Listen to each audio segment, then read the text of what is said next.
Dear students, most welcome.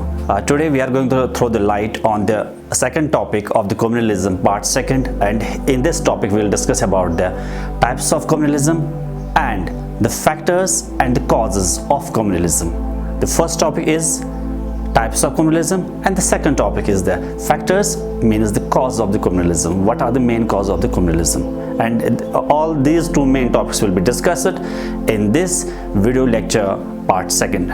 आज हम बात करेंगे टाइप्स ऑफ कम्युनलिज्म के बाद, यानी टाइप्स ऑफ कम्युनलिज्म जो है according to T.K Ommen there are 6 types of communalism, यानी T.K Ommen is one of the renowned sociologist और उसके हिसाब से there are 6 types of communalism, यानी जो कम्युनलिज्म के उसके 6 टाइप्स हैं। तो जो पहला टाइप है दैट इज एसिमिलेशनिस्ट कम्युनलिज्म। इसका मतलब क्या होता है? एसिमिलेशनिस्ट कम्युनलिज्म का मतलब क्या होता है? यानी it is a type of communalism in which small religious groups are integrated or assimilated into a big religious group. Such communism claims that all tribes are Hindus and the Jains, the Sikhs and the Buddhists are covered in the Hindu Marriage Act 1955. यानी इसका मतलब क्या होता है? यानी इनका मानना है कि जो बाकी रिलीजियस ग्रुप्स हैं उनको ये एसिमिलेट करते हैं। एसिमिलेट का मतलब अपने आप में जज़ब करते हैं। जैसे एक सिंपल सी बात करते हैं, जब हिंदू मैरिज एक्ट आया तो हिंदू मैरिज एक्ट कहने को तो हम कहते हैं हिंदू मैरिज एक्ट, मगर वो सिक्स पे भी एप्लीकेबल है एक्सेप्ट मुस्लिम्स। वो सिक्स पे भी एप्लीकेबल है, वो बुद्धिस्ट पे भी एप्लीकेबल है, वो जैन्स पे भी एप्लीकेबल है। यानी इस तरह का जो अप्रोच होता है इसे हम कहते हैं एसिमिलेशनिस्ट कम्युनलिज्म, यानी इसमें हम एसिमिलेट करते हैं बाकी जो रिलीजियस ग्रुप्स हैं उनको बड़े रिलीजियस ग्रुप में एसिमिलेट करते हैं, जज़ब करते हैं। That's called assimilationist communism. Type of the communalism, that is the secessionist communalism. What actually secessionist communalism is? It's a type of communalism in which one religious group wants its own separate identity and then demands an independent state. इसमें क्या होता है कि secessionist का मतलब होता है secessionist होना, अलग होना। इसमें क्या होता है? इसमें एक मज़ाहिब के जो लोग हैं, जो रिलीजियस ग्रुप होता है, वो अपने आप के लिए सेपरेट आइडेंटिटी मानते हैं और उस सेपरेट आइडेंटिटी पे क्या होता है कि वो चाहते हैं कि हमें एक, वो डिमांड करते हैं एक इंडिपेंडेंट स्टेट की। बाबा हमें एक अलग सा एक स्टेट दीजिए, because we are separate from rest of the communities और हमें एक अलग सा स्टेट चाहिए। That is secessionist communalism. We'll talk about the third, that's called the retaliatory communism. इसमें क्या होता है? इसमें रिटेलिएट होता है, यानी जवाबी कार्रवाई होती है। और it is another form of communism in which one religious community tries to hurt, harm or injure the members of other religious community.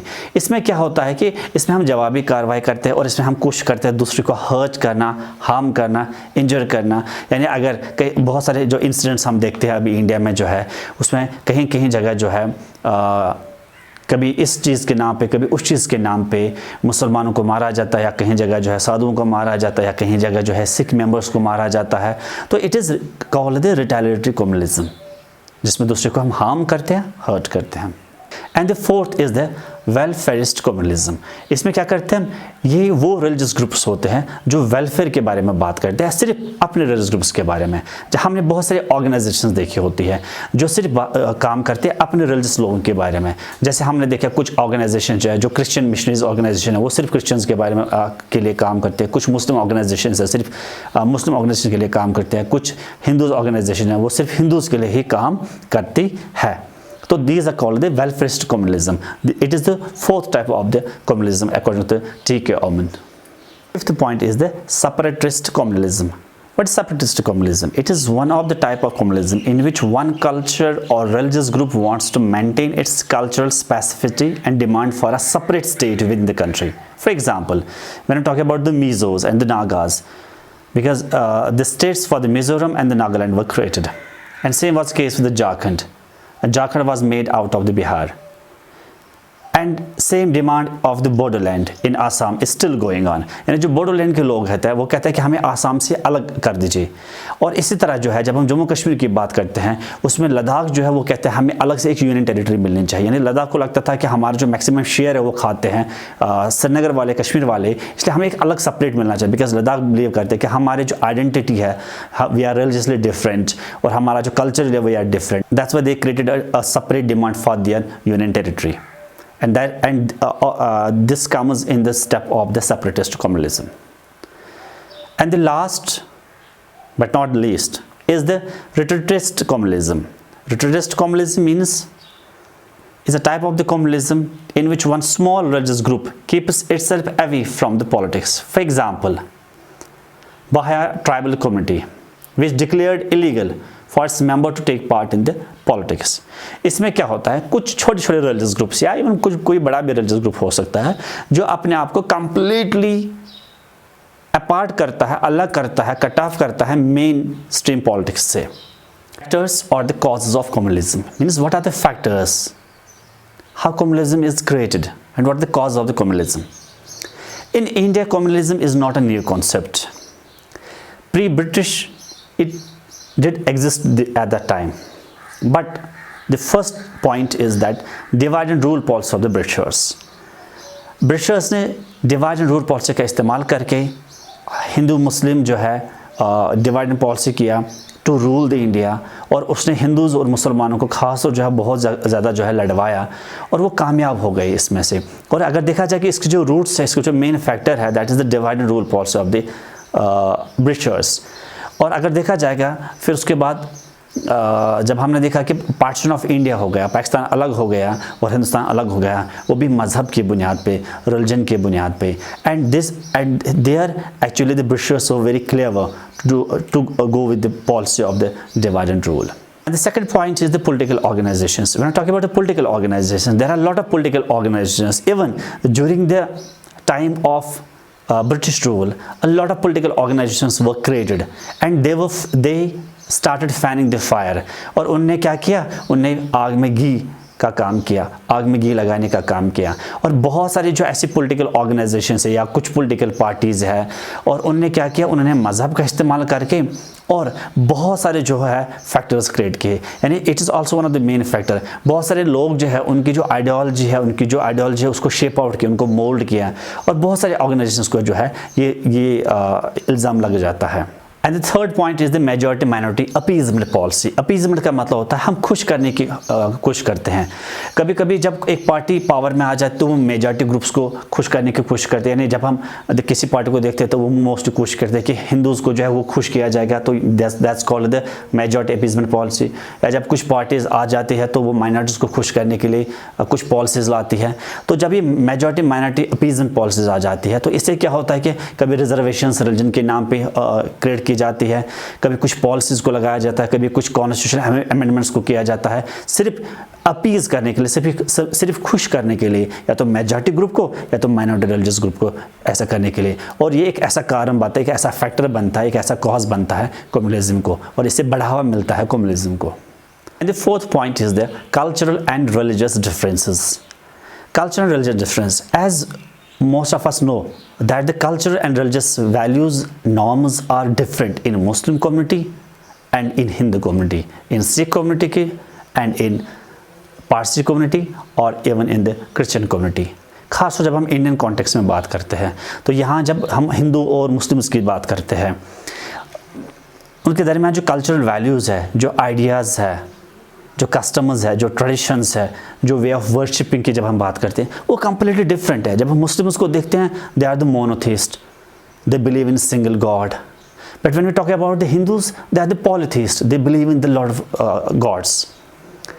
And Muslims are not idol worshippers. जो मुसलमान होते हैं वो किसी बुत की पूजा नहीं करते हैं. बट जब हम देखते हैं हिंदूज़ को, और हिंदूज जो है वो आइडल वर्शिपर्स होते हैं, वो बुत की पूजा करते हैं. तो इस तरह की बहुत सारी. और जब हम खाने की बात करते हैं, जब हम क्यूजिन की बात करते हैं, जब हम फूड हैबिट्स की बात करते हैं, जैसे मोस्ट ऑफ द जो हिंदूज़ होते हैं वो वेजिटेरियन होते हैं, और मोस्ट ऑफ द जो मुस्लिम्स होते हैं वो नॉन वेजिटेरियन होते हैं. तो कल्चर और जो रिलीजियस डिफरेंसेस है ये भी कभी कभी जो एक फैक्टर, एक कॉज बन जाता है कम्युनलिज्म का, और इससे बढ़ावा कभी कभी मिल जाता है कम्युनलिज्म का.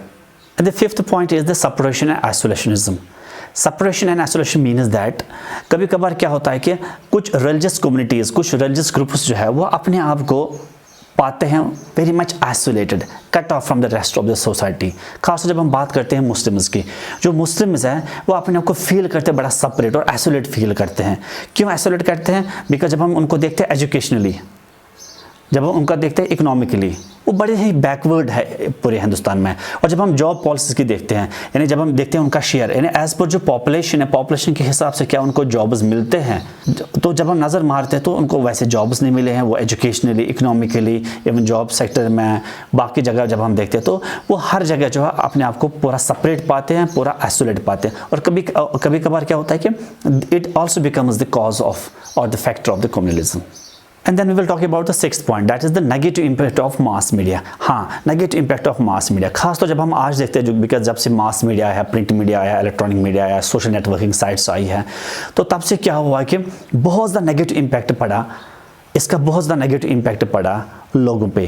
और जब हम देखते हैं, चाहे वो प्रिंट मीडिया हो, इलेक्ट्रॉनिक मीडिया हो, सोशल नेटवर्किंग साइट्स की जब हम बात करते हैं, they have been fanning the fire of hatedness, enmity. यानी जब हम देखते हैं वो तो आग में घी लगाने का काम करते हैं और इतनी नफरत भर देते हैं, इतनी दुश्मनी एक दूसरे के दरमियान भर देते हैं कि लोग जो है एक दूसरे पे हमला आवर होते हैं, लोग बहुत ज़्यादा गुस्सैल होते हैं। और जो मीडिया है, खासतौर जो नेगेटिव इम्पैक्ट जो मीडिया कर रहा है, तो उसने बहुत ज़्यादा जो है कम्युनलिज्म को बढ़ावा दिया है। और ये एक one of the main factor है। और खासतौर जब हम आजकल जो है खासतौर प्राइम टाइम शाम को देखते हैं, खासतौर कुछ चैनल्स को जो है, तो मैं मानता हूं कि वो जो चैनल्स है वो तो सिर्फ शाउटिंग चैनल्स हैं, they don't know actually what the journalism is all about. But जब हम देखते हैं तो कितना गुस्सा आता है उन रिपोर्टर्स को देखते हुए। क्यों आता है गुस्सा? Because this is completely negative impact of that mass media. And then we talk about the in India we talk about the aggressive Hindu chauvinism। कुछ लोकल फोर्सेस या कुछ फोर्सेस जो है, कुछ पॉलिटिकल पार्टीज़ है या कुछ ऑर्गेनाइजेशंस जो है हिंदूज़ की है, वो एग्रेसिव स्केल पे आ रही है, वो बड़े एग्रेसिव पे है। वो हर जगह जो है अपना लोहा मनवाने की कोशिश करती है, चाहे वो पॉलिटिकल फोर्स बनने की बात हो, चाहे कहीं धरना देने की बात हो, तो वो हर जगह बहुत ज़्यादा एग्रेसिव हो रहे हैं और अपनी जो बात मनवाने के लिए जो है वो किसी हद तक भी जाते हैं। हम ये नहीं कहते कि सभी हिंदूज़ ऐसे, सभी हिंदू ऑर्गेनाइजेशंस ऐसे हैं, बट कुछ हिंदू ऑर्गेनाइजेशंस है जिनकी वजह से जो ये बिलीव करते हैं कि हम मेजॉरिटी है। और हिंदू और इंडिया जो है एक सेक्युलर डेमोक्रेटिक नेशन नहीं होना चाहिए। उनके हिसाब से जो है ये असल में एक हिंदू राष्ट्र होना चाहिए। हिंदू राष्ट्र का मतलब इट्स अ राष्ट्र, it's a country of a Hindus.